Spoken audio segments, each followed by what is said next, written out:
Ayun mga kabukid, bumili tayo ng foliar na tinatawag nilang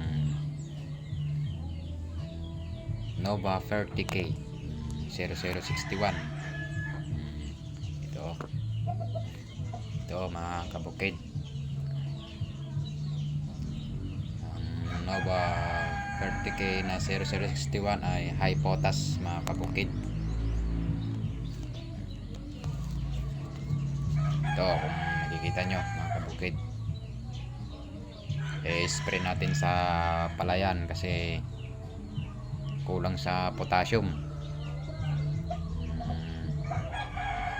Itong 0061 ay nakatulong upang palakasin ang resistensya ng ating palay mga kabukid,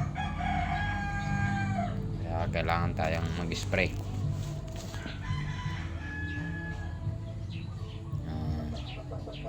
Itong 0061 na foliar mga kabukid ay, na potas ay pwede sa lahat ng potas tsaka palay, tsaka yung mga mais mga kabukid.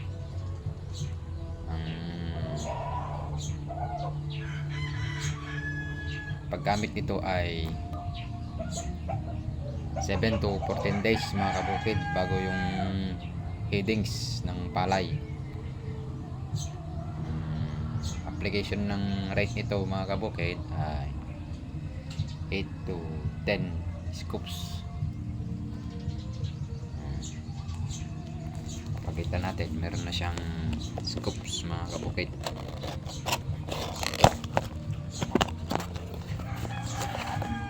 Ito yung scoop nya, 8 to 10 ang ilalagay sa bawat 16 liters na knapsack sprayer.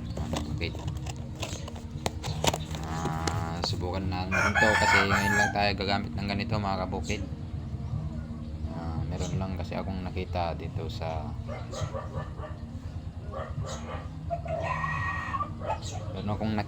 na gumagamit nito at maganda daw ito kasi mahal yung abono na 0060 mga kabukid, 2.5 ang isang sako, kaya may nakita ko na pwede rin naman daw ito. Ito 0061 mga kabukid, makikita nyo ay potas, kailangan ito ng ating palay mga kabukid, kaya kailangan nating mag-spray para maging matatag at maging maayos ang mga butil ng ating palay mga kabukid. So yun lang mga kabukid, at muli magandang araw sa inyong lahat.